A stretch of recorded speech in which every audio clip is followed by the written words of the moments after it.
श्री राम। मैं आचार्य अपर्णा तिवारी एक बार पुनः आप सबके अपने YouTube चैनल गणिका एकल विद्यालय में स्वागत करती हूँ। आई होप आप लोग अच्छे से रह रहे होंगे और अपने जीवन को सफल बना रहे होंगे।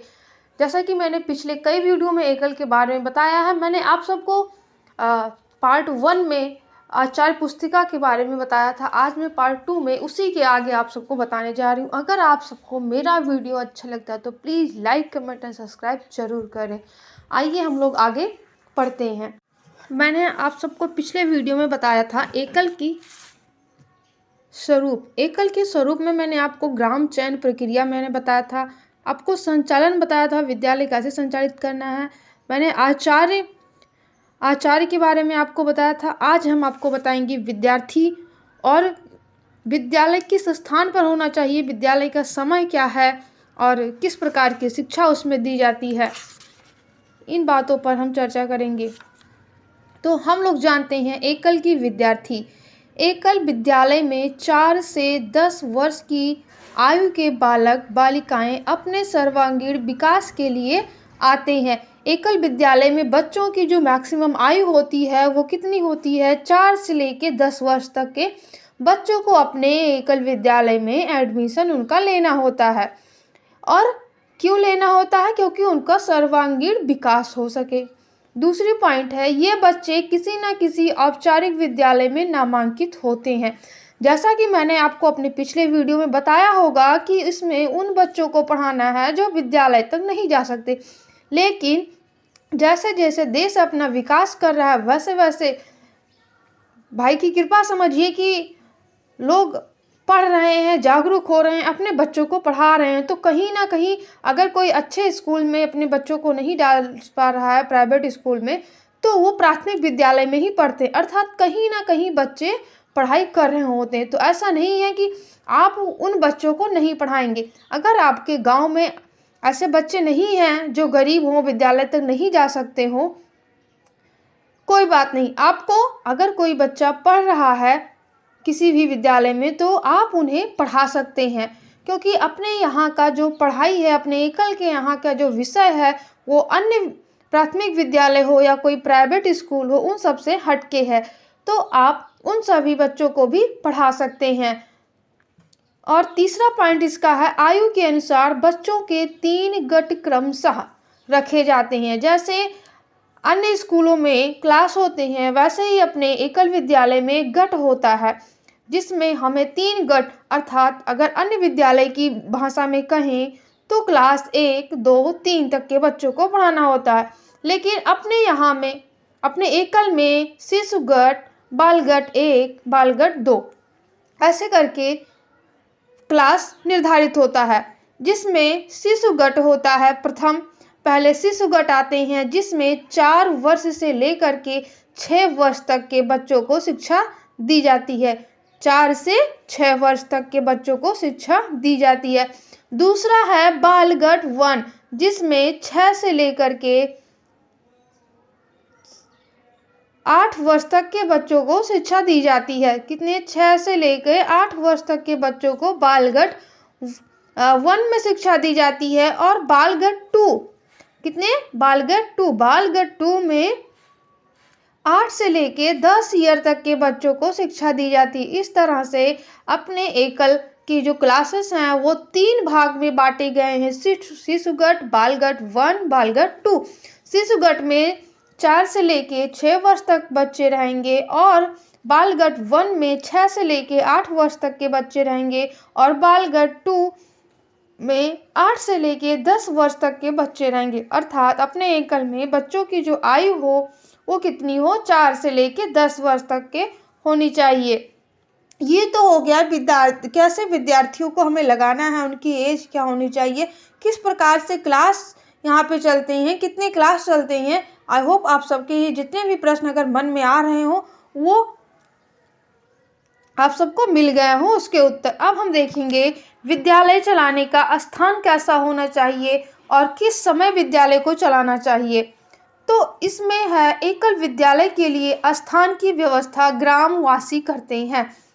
जैसा कि मैंने आपको पहले ही बताया है कि एकल विद्यालय जो है वो गांव में चलता है, ठीक है। तो जो ग्रामवासी होते हैं, जो एकल विद्यालय की समिति होती है, जो आचार्य होती हैं, ये उनके द्वारा निर्धारित किया जाता है कि विद्यालय कहाँ पे चलाना है। ठीक है। दूसरी बात, इसके लिए गांव के किसी भी पेड़ के नीचे, बरामदे में, मंदिर में, पंचायत घर जैसे सार्वजनिक स्थान का उपयोग किया जाता है। ठीक है। कैसे?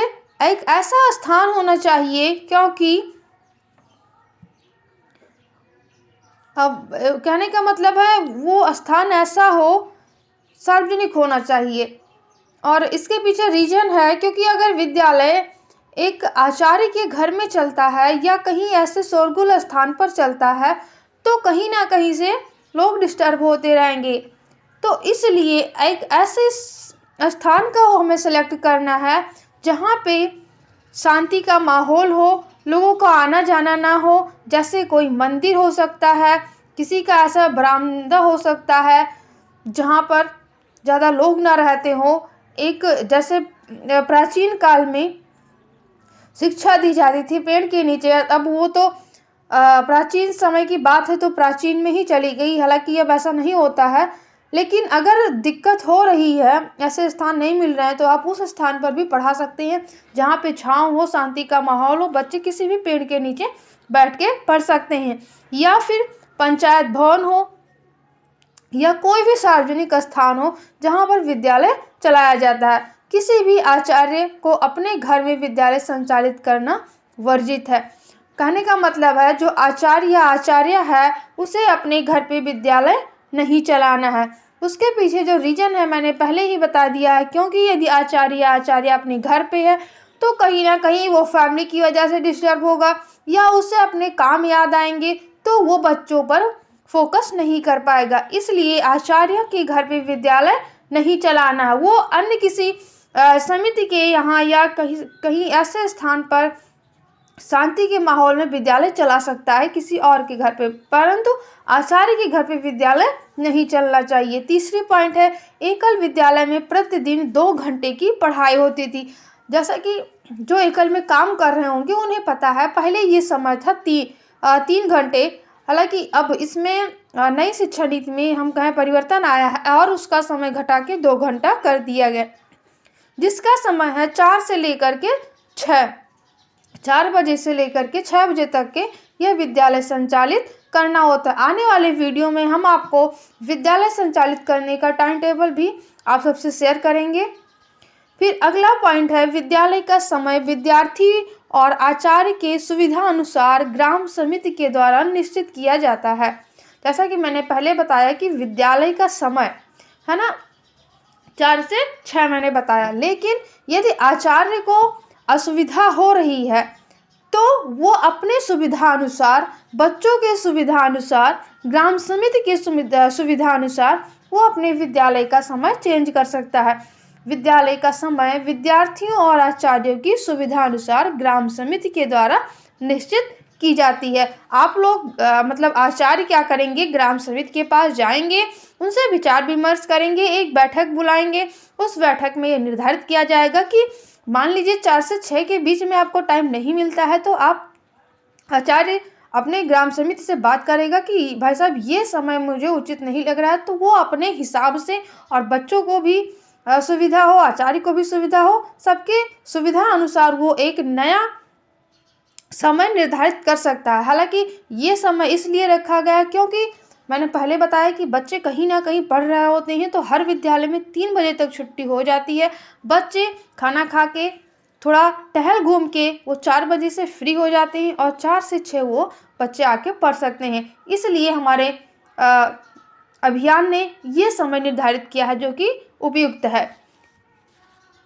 फिर सप्ताह में 1 दिन स्थानीय सुविधा अनुसार अवकाश रहता है। फिर सप्ताह में 1 दिन स्थानीय सुविधा अनुसार वो मंगलवार होता है। इसके अतिरिक्त गांव मंगलवार को एक साप्ताहिक अवकाश यहाँ पे दिया जाता है। उसमें क्या होता है कि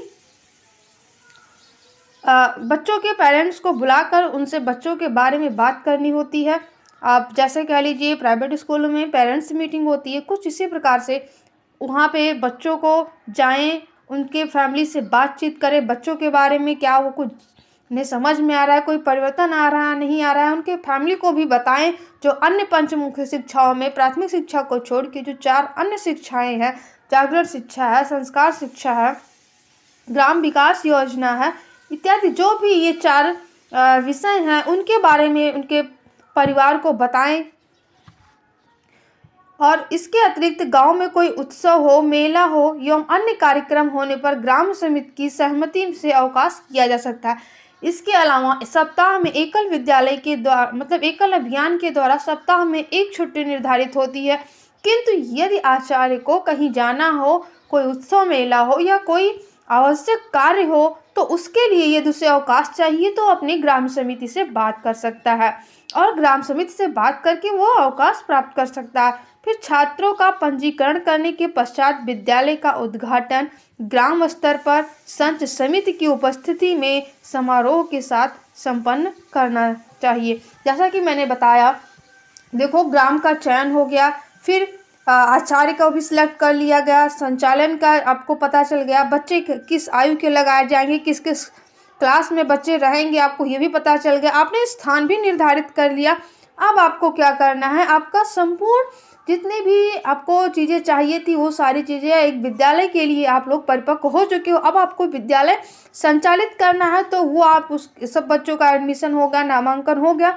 इसके बाद विद्यालय का उद्घाटन का एक तिथि आप निर्धारित करेंगे। उस तिथि में ग्राम समिति का होना चाहिए, संच प्रमुख का होना चाहिए, आचार्य की उपस्थिति, गाँव के सम्मानित लोग होने चाहिए और एक समारोह की तरह से उस विद्यालय का उद्घाटन करना चाहिए। फिर इसके बाद एकल में शिक्षा किस प्रकार से दी जाती है वो हम आप सबको बताएंगे। शिक्षा क्या होता है, इसमें एकल विद्यालय में बच्चों को अक्षर का ज्ञान कराया जाता है। जैसा कि मैंने बताया था प्राथमिक शिक्षा के बारे में, तो उसमें बच्चों को अक्षर का ज्ञान कराना होता है, अंक का ज्ञान कराना होता है, उन्हें सामान्य ज्ञान के बारे में बताना होता है, सामान्य ज्ञान जीके के बारे में, स्वास्थ्य शिक्षा, शारीरिक शिक्षा, योग, संस्कार, हस्तशिल्प इत्यादि विषयों को पढ़ाया जाता है। प्राथमिक शिक्षा के अंतर्गत 7 विषय आते हैं जो कि आचार्य को अपने बच्चों के बीच में से संचालित करना होता है। तो पहला हमारा हो गया अक्षर ज्ञान, दूसरा हो गया अंक ज्ञान, तीसरा हो गया सामान्य ज्ञान और अगला हो गया स्वास्थ्य शिक्षा, फिर उसके बाद शारीरिक शिक्षा, योग, संस्कार शिक्षा, हस्तशिल्प। इस प्रकार से इन सभी विषयों को विद्यालय में संचालित करना होता है। अगला पॉइंट हमारा है एकल विद्यालय की शिक्षा हमारी राष्ट्रीय और स्थानीय संस्कृति से युक्त रहती है। एकल विद्यालय में जो शिक्षा दी जाती है वो राष्ट्रीय और स्थानीय संस्कृति से, जिसमें राष्ट्र का विकास हो, स्थान का विकास हो, इन शिक्षाओं से युक्त हमारे एकल में शिक्षा दी जाती है। इसमें वैज्ञानिक दृष्टि भी होती है, स्वचिंतन भी होता है, स्वयं का चिंतन होता है, कैसे अपना विकास किया जा सकता है इत्यादि विषयों को ध्यान में रखते हुए एकल में शिक्षा दी जाती है। अगला पॉइंट है इस शिक्षा में केवल पढ़ने लिखने पर ही नहीं अपितु लर्निंग बाय डूइंग पर विशेष बल दिया जाता है। बच्चे लिखें, पढ़ें और हर विषय में वो जाने, उनका सर्वांगीण विकास हो सके, हर एक क्षेत्र पे बच्चों को ध्यान दिया जाता है। इसके अलावा इसमें जैसा कि मैंने बताया कि भाषा हो गया, गणित हो गया, सामान्य ज्ञान, विज्ञान हो गया आदि विषयों को अच्छी तरह से बच्चों को सिखाया जाता है। विशेष तकनीकों का उसमें प्रयोग किया जाता है। एकल विद्यालय में टैबलेट की सुविधा भी दी जाती है। हालांकि अब कहीं कहीं पे अभी सुविधाएं नहीं मिल पाई हैं, लेकिन ये सुविधाएं अभियान के द्वारा निर्धारित की गई है कि बच्चों को टेक्निकल शिक्षा देने के लिए टैबलेट की भी व्यवस्था की जाती है। धन्यवाद। अगर आप सबको मेरा वीडियो अच्छा लगता तो प्लीज़ लाइक, कमेंट और सब्सक्राइब करें। इस वीडियो को हम यहीं समाप्त करते हैं। अगले टॉपिक को हम अगले वीडियो में बताएंगे। जय श्री राम।